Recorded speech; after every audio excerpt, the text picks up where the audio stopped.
All right. Hi, everyone, and welcome to our webinar, Prep to Play, Navigating College Athletics. I am Dr. Jessica White here with Coach Helen Williams, who's part of our team at EduSail. And we're so excited to have you here tonight. Whether you're just starting to think about college or you're already reaching out to coaches, this webinar is designed to give you the tools and insights that you need to confidently navigate the recruitment process as a student athlete. Um, Over Helen's 20 plus years in college athletics, she's coached, she's mentored, she's advised athletes at schools like Princeton, MIT, and Wake Forest. And she's seen firsthand just how daunting the recruitment process can feel. But with the right guidance, it's absolutely manageable. And that's what we're here for. So tonight we're going to cover some key strategies and actionable steps to help you and your family take control of this journey. We'll talk about everything from building a strong college list to communicating with coaches and understanding the difference between divisions. So now, I do want to emphasize that what we'll cover today is just a starting point. Um, each athlete's journey is unique, and while Helen's going to provide a ton of valuable information, some of you may benefit from personalized support to navigate your specifics. So, if that ends up being the case, you have a lot of question marks over your head at the end of our time together tonight, that's where we come in. We're here to help you take those next steps with tailored advising designed just for you. So let's dive in. And by the end of this webinar, you'll have a clear picture of what it takes to play at the next level. So let's get started. I'll briefly share a little bit about myself in case you're curious about who this person is in front of you. I have been helping students have fun through the college application process for a very long time, and I love it so much. You can call me Jess. And I'm here to help you have fun too. So I earned my bachelor's degree from USC, my master's degree from Johns Hopkins, and my doctorate from Vanderbilt. And I've been supporting students in the college application process for about a decade as a college admissions counselor. And Helen Williams, Coach Helen, has been involved in intercollegiate athletics for over 2 decades. It's an honor to have her as part of our team. She has held coaching and administrative positions at Harvard, Lenoir-Rhyne, Merrimack, MIT, Princeton, the U.S. Naval Academy, USF, Wake Forest, and Western Michigan University. She's a professional speaker and college professor and has consulted with the NCAA and various universities on topics like leadership, management, and strategic career development. She's also a color analyst for college basketball. You may have heard her if you tuned in to some games on ESPN last week. We watched her commentate for Clemson, Florida basketball a couple weeks ago. She's also the author of Coach Like a Mother and host of the show A Coach for the Coach, Connecting the Dots. Helen, it's an honor to have you. I'll let you take the reins. Yeah, it's great to be here. I really enjoy working with students and helping them figure out where they want to go and what things are important to them, what their priorities are. And so that's kind of what tonight is all about, is making sure that we at least give you the tools so that you'll have the right perspective, excuse me, in terms of your college search, and then also hopefully you'll come away with some really good questions, either for us or for as you do your search for the people that you come in contact with and build relationships with. So first we'll start with fit. And this is a very small word, but it's a huge concept in terms of, as you see there, academics, athletics, and your personal preferences. So I like to tell students that you don't know what you don't know in terms of universities, and you need to do your due diligence. You need to find out what's important to you, what makes you happy, and then go from there in terms of finding a fit. Obviously, as far as Jess and I are concerned, academics is a priority. But if you're an athlete, I don't think it's mutually exclusive for you to be excellent at both. And so you want to find a place where you can excel at both in terms of level, in terms of the ability to, playing time and all that good stuff. So that's what we're going to talk about, is finding a place where you can thrive academically, athletically, and personally. So I always like to tell students you want your first choice to be the right choice. And that means, again, doing your due diligence. There are cases where you go somewhere and for a variety of reasons, there might be valid reasons for you to transfer, but you really want to go someplace where you're going to be able to spend, your 4 years and grow and, meet people that you're going to be friends with for the rest of your life and kind of figure out like who you are as a person. So you want to make sure and make the right choice because transfer, it can be disruptive. It could be disruptive academically. It could be disruptive athletically. We live in a world now where people are transferring a lot in terms of athletics at the Division One level. But again, if you put your time in and you do due diligence and find the best place for you, then that really won't be something that won't be a scenario that you come in contact with. But first of all, you have to know what you want. Then you have to make sure that you have people around you that have your best interests at heart and listen to their wisdom and their life experience. And you make the right choice the first time, then it's a lot less stress on you. So really something like I said, the fit is a small word, but it's a huge concept. So let's talk about the list. Um, the list needs to be comprehensive. It needs to be, or I should say, and it's going to be an iterative process. If you're a freshman or a sophomore, you may start with one list, but as you go through, your academic journey, your athletic journey, that list may change. So that's what I mean in terms of iterative. Um, but you need to figure out what the right fit is for you. You don't know what you don't know. So sometimes the student will go, "Hey, they're on the East Coast, and I want to go to school in California." Sounds nice, sounds cool, but you get there, and that's a 5-hour flight away, and there's nobody that's going to come do your laundry. And so you have to really think about that. Do you want to be that far away from your family? Maybe you do, and that's great. But I always tell students it's really important to visit as many campuses as you can afford to in terms of time and money. So the reason I say that is because you need to get on campus and feel what the campus is like. You need to feel the vibe of the campus. You need to meet the people. You need to be able to visit the coaches. You need to be able to talk to the professors and go through admissions and learn things about the institution. You need to see what the dorm rooms look like. Do they live in dorms? Do they live in apartments? Are the classes big? Are they small? Is the campus big? Is it small? Do you have to take a bus to class? I went to Wake Forest, and specifically the reason I did that was because it was only 30 minutes from home, just far enough that I would have warning if my parents were coming. But if I needed to go home, I could get home fairly quickly.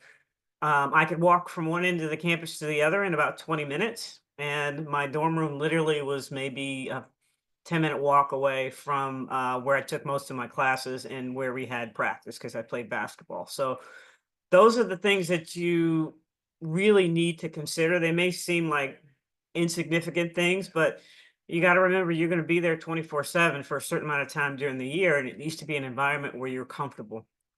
Um, so in terms of campuses, that's what you need to think about. In terms of teams, you need to research the teams. If you're an athlete, most athletes want to go someplace where they can play. So you need to research the team, see what uh, like how many seniors they have on the team, see how many athletes they carry on the roster.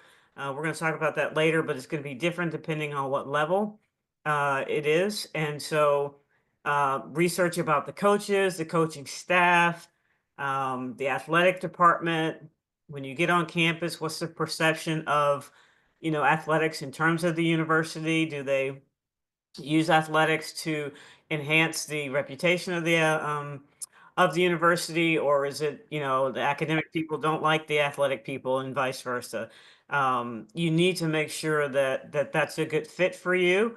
You need to make sure that you are you know with coaches that care about you as a person, with coaches that care about your academics. If you are, I don't know, a pre-med major and you have a biology lab in the afternoon and your practice is the only time you can have it is in the afternoon, is your coach going to get upset because you can't be at practice because you need to be, a lab? So very important for you to do your research in terms of your colleges, and then also just the surrounding area. When you go to a college, do you want to be in a college town where everything's all about that college, or do you want to be, in the middle of nowhere where nobody's going to bother you?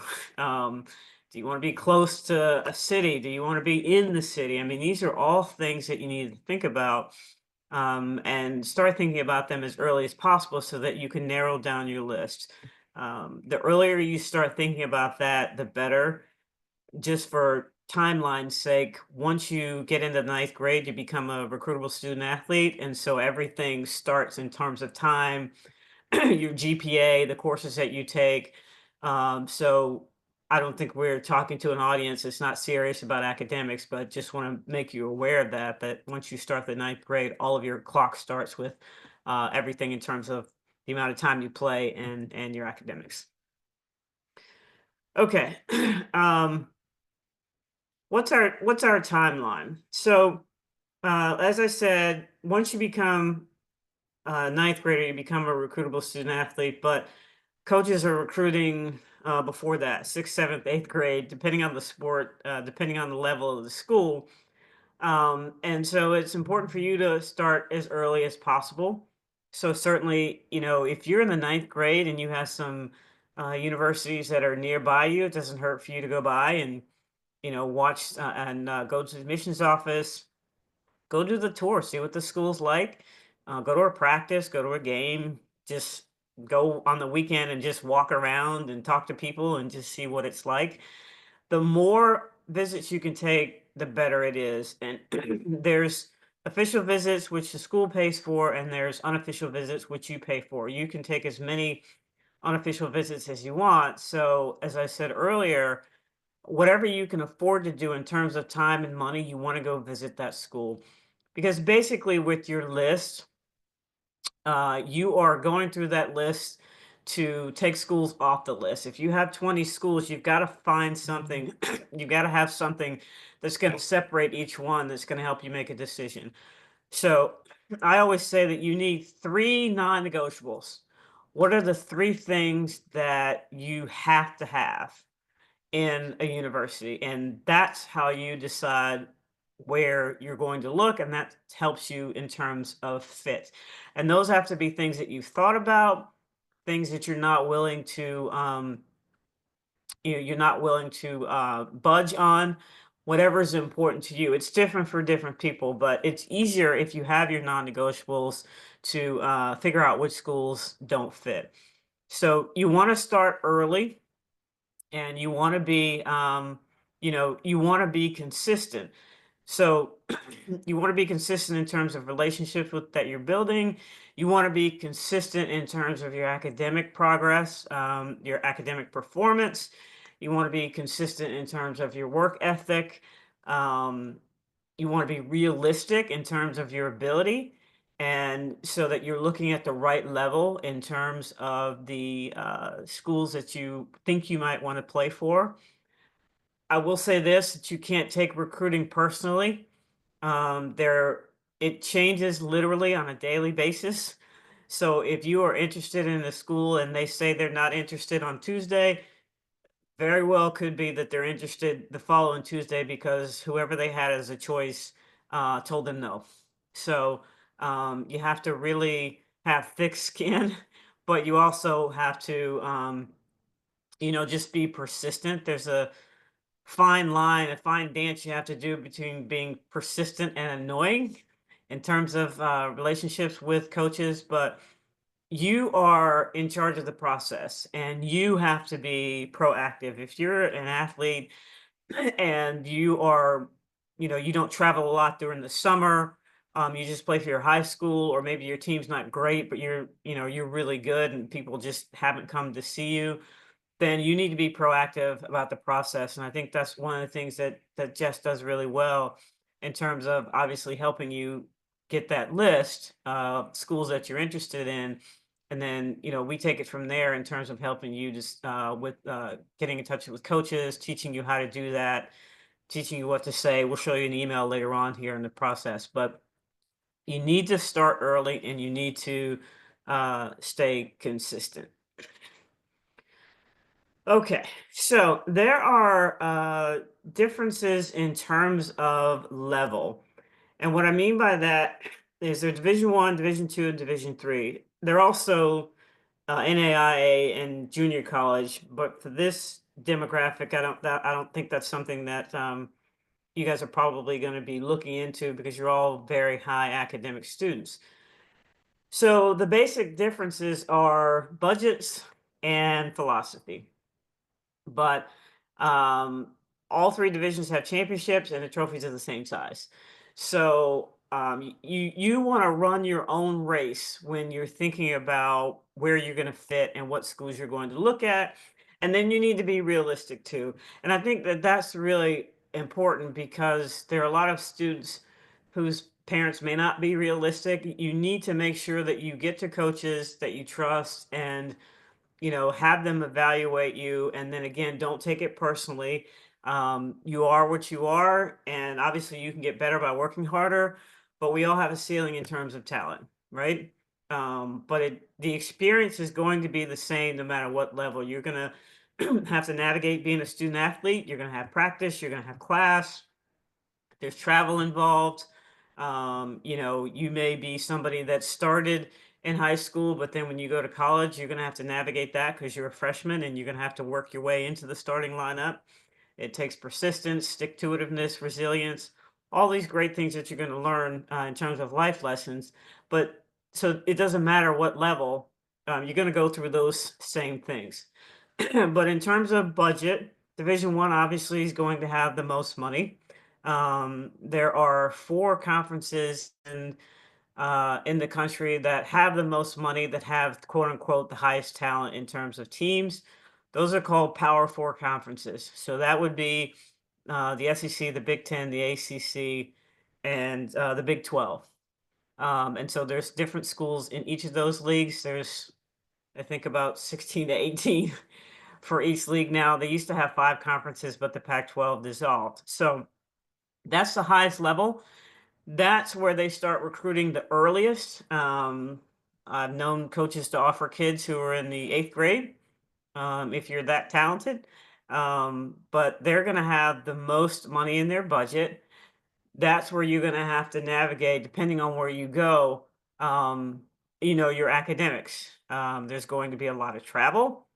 And depending on your sport, you're gonna have a lot of games. So if you're a football player in your Division One, you only have one game a week. If you're basketball, at most you might have three, but basically two a week. If you're volleyball, one or two a week. If you're softball and baseball, you literally could have 4 or 5 games a week, and those could be double headers. So you have to really navigate making sure that you are budgeting your time in terms of academics, that you're being proactive with your instructors, that you're being proactive in communicating with your coaches if you need to, if you need to go to a lab or something like that. And you really have to take your academics seriously. Now, having said that, there's a lot of help for you at that level in terms of all those things that I just talked about. So, um, and I'm not gonna beat around the bush here. It is about winning. I mean, it's about winning no matter what you play or where you are, but certainly at Division One, there's a lot of pressure to win. And so as a coach, as an athlete, your coach is going to expect you to work hard, to make your sport an urgency. And then if you have the right coach, they're going to want you to perform academically because basically it takes the same set of skills to be successful on the court as it does in the classroom. So if you work hard, if you're on time or really early, if you put in extra time, it doesn't matter if it's athletics or academics, it takes the same amount of skill. Division One schools offer full scholarships. So if you're fortunate enough to get recruited, pretty much everything's going to be paid for. Um, you have the opportunity with name, image, and likeness to make money off your quote unquote brand. So there's a lot of opportunity there in terms of things that you want to do after school, after college. Um, Having said that, there are different levels of Division One. You have the FBS, which is the football bowl. What's the S stand for, Jess? I can't remember. I'm having a brain You're freeze. testing me. I don't know. I would say Um, sports. I don't know. Helen, you're our FBS. athletic guru. I don't know.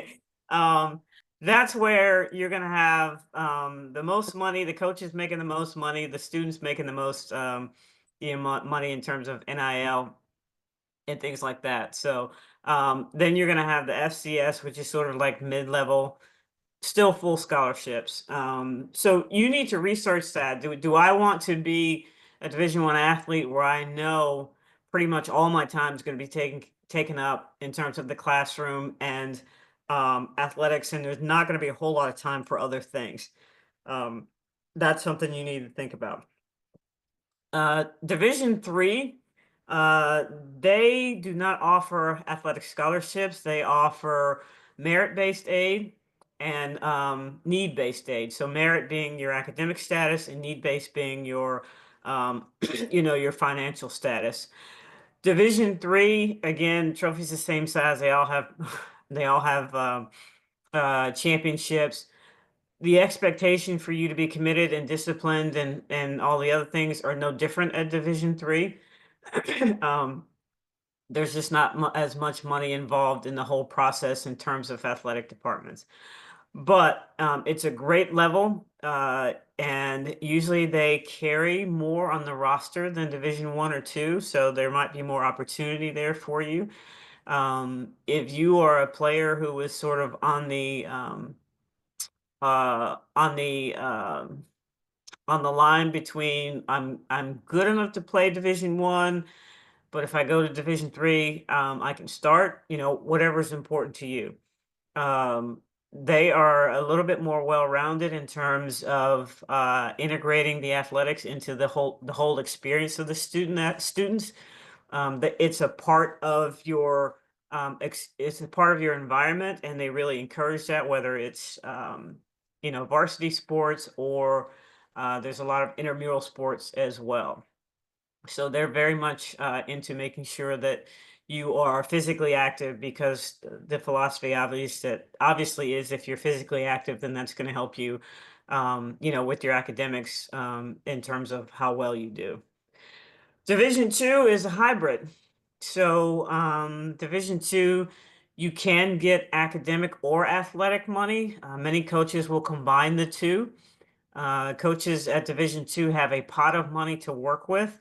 So depending on the sport, they have a certain amount of quote unquote full scholarships. So if, let's say, your university, it costs $45,000 to go there, and your scholarship budget as a coach is $450,000, that means you have 10 full scholarships, or you have 20 half scholarships, or however you want to manipulate that money.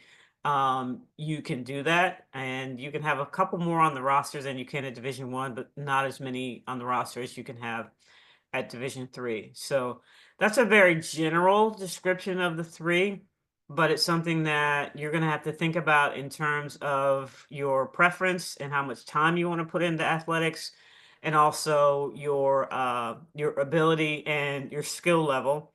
And again, it's not something that you want to take personal. It is what it is in terms of the gifts that you've been given, and you just have to figure out what you want to do with those gifts. Okay. um, let's talk about financial aid. So, again, the athletic scholarships normally at Division One level, they cover everything. Room, board, tuition. You get a stipend's the wrong word. Cost of living. Uh, Gosh, stipend's the wrong word. I can't think of the right word. Allowance, would you say? Yeah, yeah. So whatever the difference is in, what the university charges, and kind of what you have to spend, you can get that. There's also obviously Pell Grants from financial aid that you're allowed to keep if you're eligible for those as well. So um, it's going to be based on how good you are. Let's be honest. If Jess and I are are being recruited to play basketball, I'm probably going to get a full scholarship, and she's not. She didn't play basketball. Nothing against Jessica, but that's the way the world works. So it's gonna be based on how good you are, how early you get recruited, how heavy you get recruited is going to be based on your talent. And so you have to, again, run your own race. If Susie down the street gets a full scholarship offer in the ninth grade and you don't, great for Susie. Something else is in store for you. So you cannot compare, what everybody else is doing. You have to run your own race with that. Um, Merit-based aid is obviously given for academics, and to be honest, there's more merit-based aid than there is, full scholarships. So regardless of where you think you might want to go, you need to really put time into your academics. That's the priority. And I was a coach, and I loved coaching, and I loved competing. But you're only gonna have that ball for a certain amount of time, and at some point you have to put it down. You have to hang up your sneakers and cleats and enter the real world and work. So you always want to keep that in the back of your mind. You always want to do well academically, and obviously getting a scholarship for that would be great. When you do get merit-based aid, though, there are often parameters in terms of the GPA that you need to keep. Sometimes it depends on, there'll be stipulations in terms of what you're majoring in. So not to scare you, but it's based on your academic performance coming out of high school. And then sometimes you have to keep a certain GPA while you're in college. The need-based aid is based on your financial situation. Um, so it really depends. The one difference at Division I is that the Ivy Leagues do not give athletic scholarship. So theirs is need-based aid. Um, so if you're really good and really smart, you have the opportunity to, go to an Ivy League school. It literally could be fully paid for. It's just not an athletic scholarship. It could be need-based, could be merit-based, or could be both. There are a lot of Ivy League schools right now that are, if you're below a certain level in terms of how much money your parents make, then it's all paid for. As long as you're capable of getting admitted, then you don't have to pay for a thing. Um, there are some schools where you can get loans, your parents can get loans. So that's part of the research that I was talking about earlier. Is you really need to make sure and have those kinds of things on your list in terms of what you need to find out.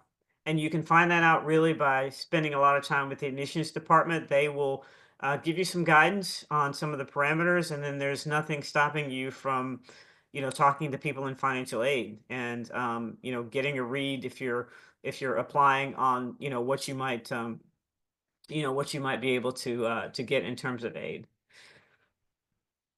Okay, next, the do's and don'ts. So here's where it's really important for you to be proactive. And what I mean by that is if you have a set of schools that you're interested in, then you need to get in touch with those coaches.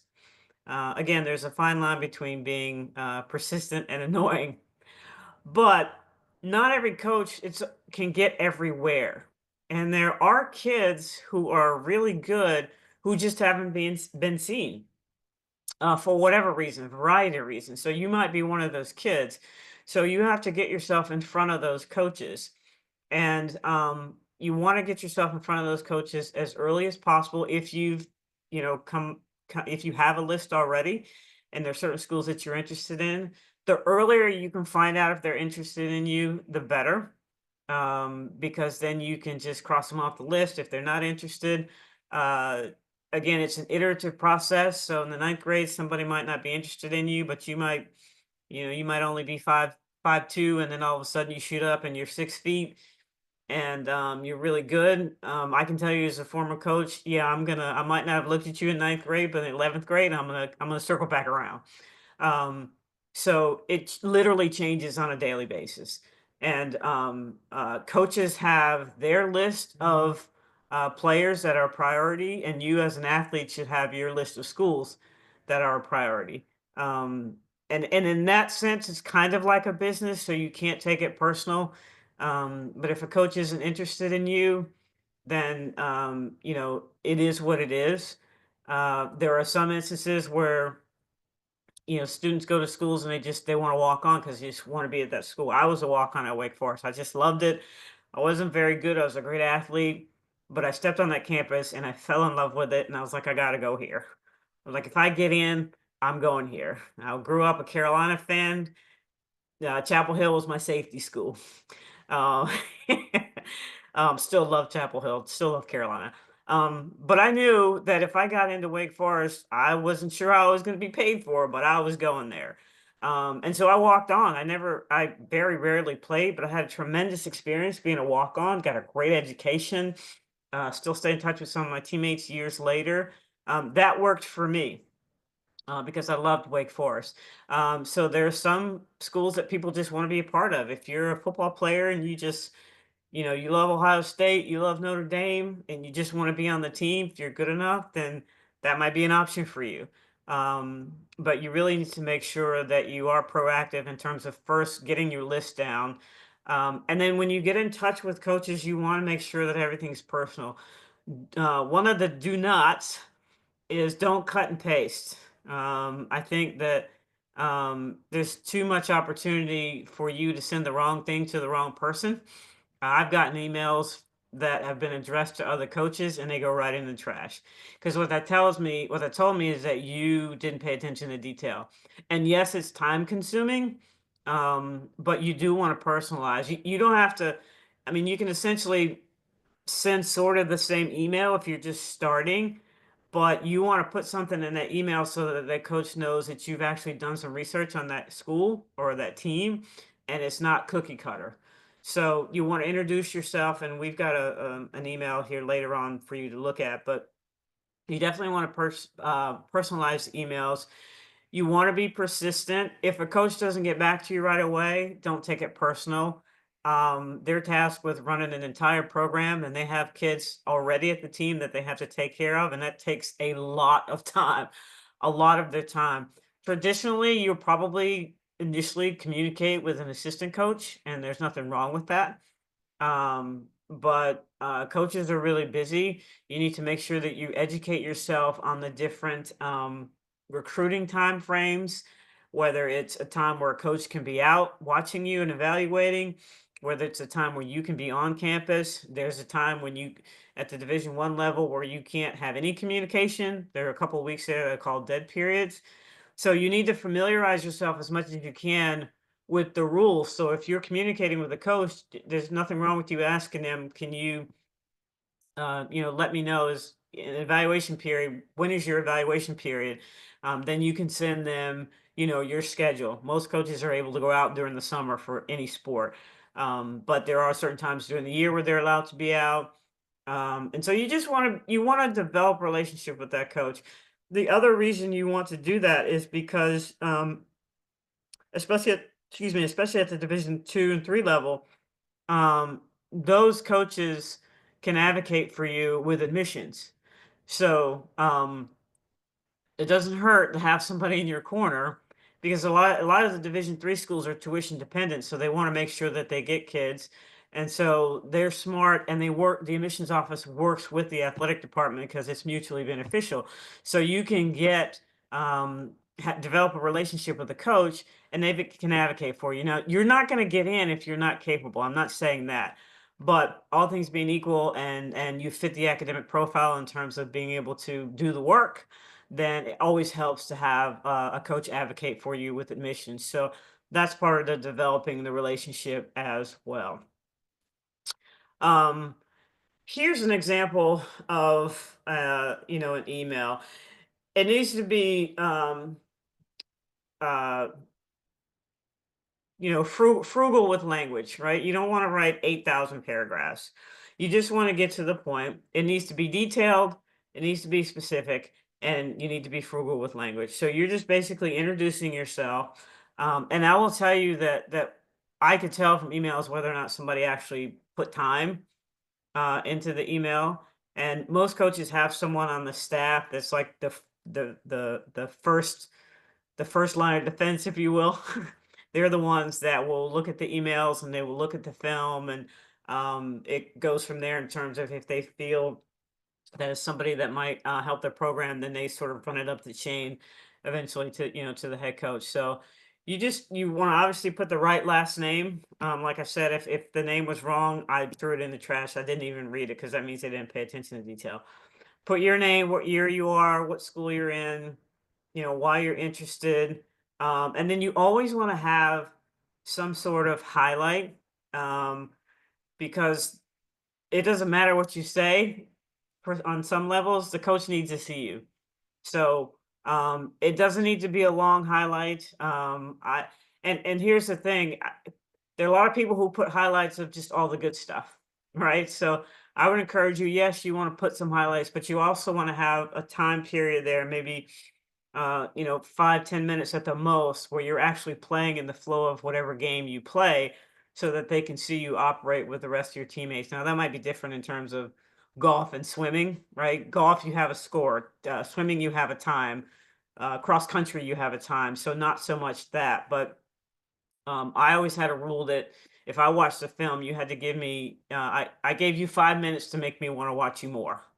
If I didn't see what I needed to see in those 5 minutes, then I moved on because there's get tons of film every day.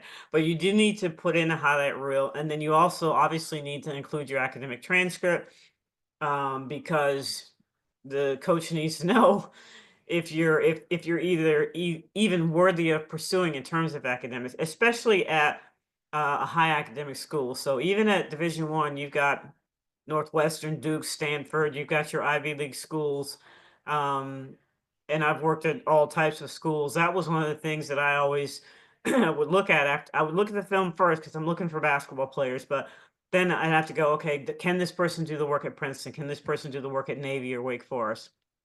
And if they could, then that meant I could pursue them, which in my case made recruiting easier because I could just walk in the gym and look at the GPAs and know who I could watch and who not to watch, and I always had time for lunch, as opposed to other schools, they had to sit there all day. Um, so it's important for you to include your academic transcript. And then again, thank you for your time. Nothing crazy. If you want to visit the campus, let them know, hey, I want to come visit the campus. If there's a date, you're going to be on campus for an admissions tour, then let them know. Ask them if you can come watch practice, if you can chat with them, if you can come to a game, any way that you can be involved with the team. But you definitely want to be detailed, frugal, and specific with your emails. Okay, now here's the part that can be difficult for some folks, especially for young folks. You actually do have to talk to coaches. I know it might not be something that you're excited about, and yes, you can communicate with them via social media. A lot of coaches, are on Twitter/X, Instagram. I don't know what else is out there, but find out what their social media is, and you can communicate with them that way. But at some point, you're actually going to have to talk to the coaches, so it's really important for you to make sure that when you go and visit coaches, that you have, in a sense, there's nothing wrong with you rehearsing. Sit down, get the questions that from trusted advisors, your high school coach, your parents, your guidance counselor. Like, what questions should I be asking? And literally sit down and role play so that you get the kinks out in role play, and you're not non-communicative when you actually go and talk with the coach. Because I know as a coach, especially if you're at the schools that you guys are going to be looking at, the high academic schools, they're going to expect you to be communicative. They're going to expect you to be mature, and they're going to expect you to ask intelligent questions. You don't want to ask a question about something you can find out on the web, because what that tells me as a coach is you're not putting any time into it. You don't know anything about my program. So you want to ask good questions about academics, team structure. What kind of support do you have there? Um, if you're a sport that travels a lot. So, for instance, the leagues now, let's use the ACC as an example. Stanford and Cal are in the ACC, and so are Duke and Chapel Hill. So anybody that plays baseball is gonna or softball is gonna be traveling quite a bit, right? So you want to know what kind of academic support they have, right? Is it academic support that is specifically for the athletic department, or in the case of Division two and Division three, is it academic support that's pretty much offered to the same student body? And how are you going to get help on these trips? Are you going to go to school online, or are you going to go to school in person?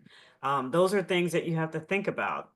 Can I take my exams with a proctor when I'm on the road? When I have to go to California, does somebody travel with our team that can proctor our exams? Can I take an exam online? Those kinds of things in today's world with all the travel, are really important questions to ask. And then you obviously want to visit the coach and the team. Again, you don't know what you don't know. Sometimes you say you want to be far away, but when you get on that flight and it's 5 hours and it's really seven because you got to go 2 hours ahead of time, and then you have the 5 hours, and then you're hoping your luggage is there. That's another hour. Like it's like an 8 hour day. That's what's going to happen to you when you go home, if you have time to go home, right? Depending on your sport, you literally may leave and not come back until the end of the semester because there's just not that time there, depending on what level. Okay, sorry, Jess, you can go to the next one. Um, so NIL and roster limits. Now students can make money off their likeness. So there are some departments that have help for you with that. There are some schools where you're just on your own. That's a question you need to ask now. Roster limits.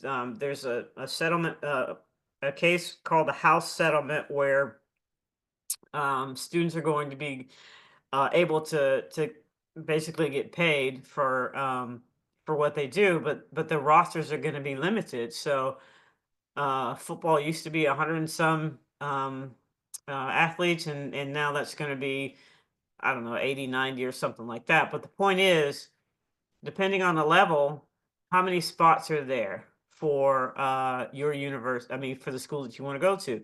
If you're at Division three, there's probably more spots, right? Division one, there's a set level there. So if you're thinking about walking on, are you going to be able to get one of those spots? So something for you to think about. And then we're kind of still in the COVID area with the COVID. I call them the COVID babies. People playing, they're 28 years old and they're still playing. They're on their eighth or ninth year of college. I mean, those are things to think about right now. It's kind of those students are, think either, I think this year and maybe next year for sure, the COVID babies are done. All the extra, off sixth, seventh, eighth year. But that's something that you need to ask. How many students, because that's less roster spaces for you if someone still has 2 years of eligibility because of COVID, because they got injured, and because they got an extra year or 2 years from the NCAA in terms of eligibility. So, those are questions you should ask as well. Okay. So I think the main thing that I want to stress to you is be proactive, be persistent, be consistent, and have an open mind in terms of, when you're making your list. It's going to be pretty big to begin with, but you're going to have to figure out what those three non-negotiables are to help you narrow down that list, and then get help from people who have your best interests at heart. Use your guidance counselor, use your parents, your caregiver, whomever you are taken care of by, and listen to them. Now, ultimately, it's your decision because you're the one that's going to be going to school, but you don't have enough life experience to know all the questions to ask. So you want to use people that care about you, to help you make your decision. Love it, Helen. I always learn something new from Helen. Helen and I work together hand in hand with our athletes, and I'm actually married to a college football coach. Um, and we're actually right now we're in DFW, Dallas Fort Worth. He's recruiting this week for football. Um, and I learn something new every time from Helen. But I love it. I think my new term that I heard from you tonight was, oh my gosh, you said something about with it ability, stick with it ability. I liked that word. Yeah, I make up words. Stick-to-itiveness, Yeah, that was maybe. stick-to-itiveness. That was it, Yeah, stick-to-itiveness. yeah. I love it. It's very important. All of this is, I mean, awesome. And also of course, be persistent but not annoying is a big one too. That's a good Coach Helenism. But Helen, it's an honor to have you here. We have a couple of questions that I've gotten from the sign up sheet that I'm going to throw at you in a second. But for those of you here, if you have any questions, feel free to throw them in the chat.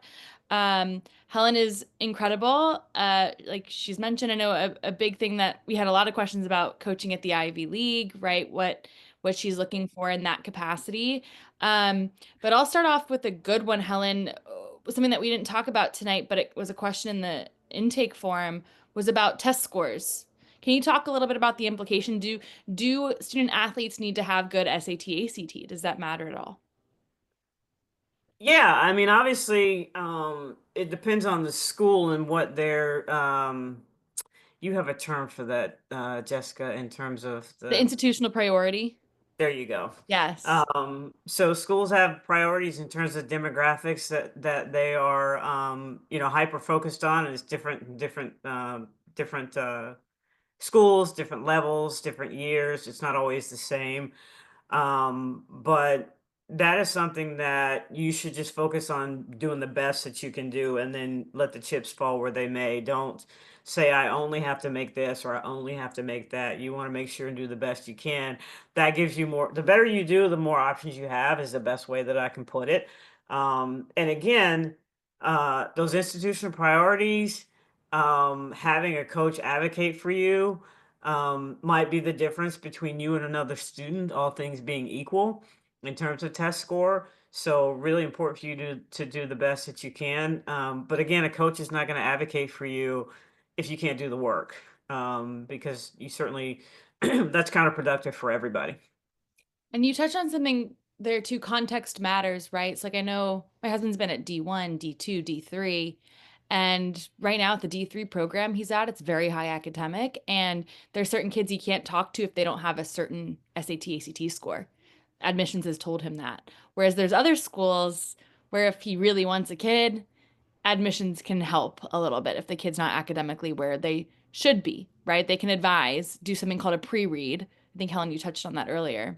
Yeah, I mean, I was joking, well, kind of sort of about being able to go to lunch Sure. when I was at Navy and Wake Forest and Princeton, but um, yeah, the better relationship you build with coaches, the better opportunity you have, and the earlier you can see if you're going to be a fit for that institution, and that will enable you to either keep that school on your list or narrow it down and take that school off your list. Again, you can't take it personal.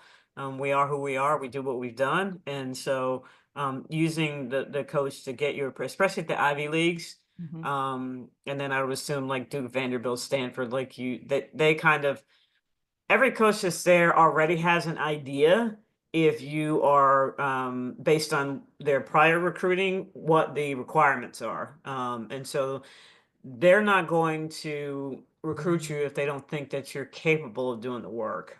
They might advocate for you just to see if you're a couple points off here or there, but and you're not a great test taker, but you're right there, but you're in all AP courses and you've got a 6.0 or whatever, and so they know you can do the work. But it is important to do the best that you can. And Helen, something that we've talked about too, I know this. We were just talking before we started tonight about moving, right? That me and our family moves every year. I'm not exaggerating. The last 3 years we've been in 3 states. And as a coach's family, that's the world. You move constantly. So Helen just said a key word there, building relationships. So if the coach knows you academically, they know you athletically, and they move to a school, they're coaching next season. Maybe you're talking to a coach junior year, and by the time your senior year rolls around, that coach you were talking to at MIT is now at, I don't know, Merrimack or Colby College or I don't know, you name it.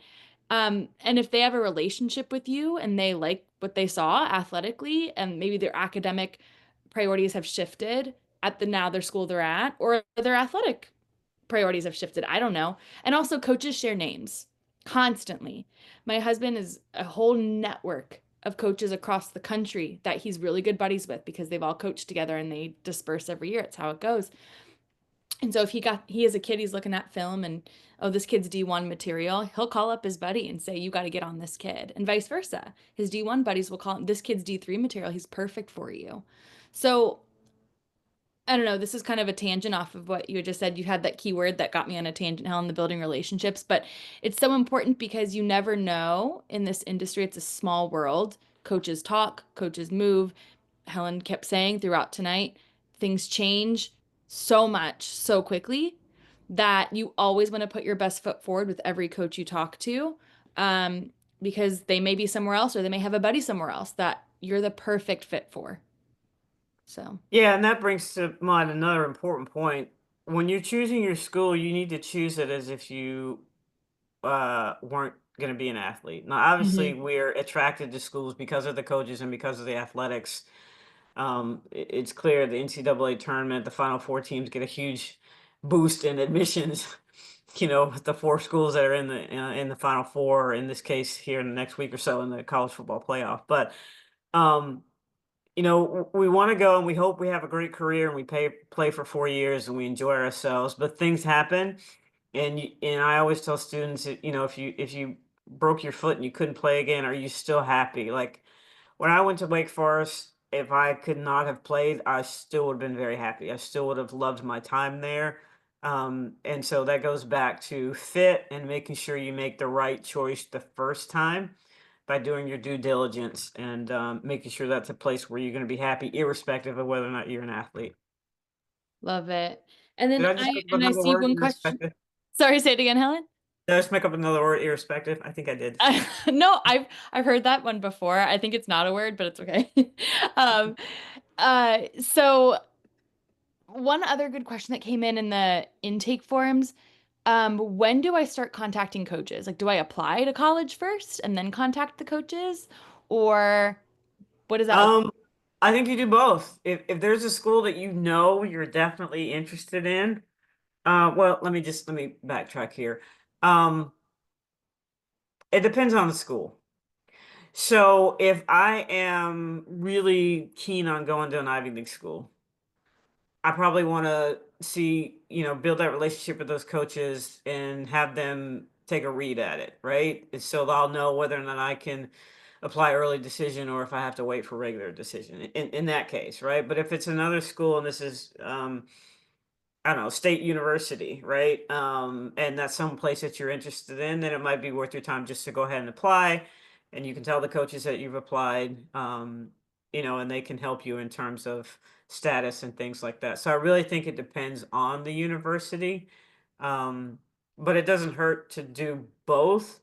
You're more familiar with the cost of applications than I am. And if there are opportunities where you can apply for free, then have at it. So, Love it. That's helpful. And this was a 2026 kid, so I think that's helpful advice. Both, do both. And then we had one last question in the chat that's a really good one. Can you touch on the importance of making sure that students follow up with the whole process of admissions?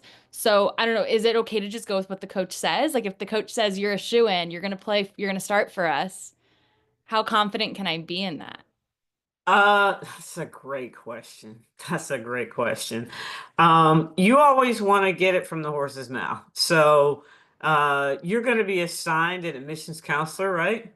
And so that's a person you want to go back and forth with in terms of actual, can I get in or did I get in or not? I know as a coach, I was always fairly confident in a kid if I advocated for them, but I don't make it, coaches don't make admissions decisions.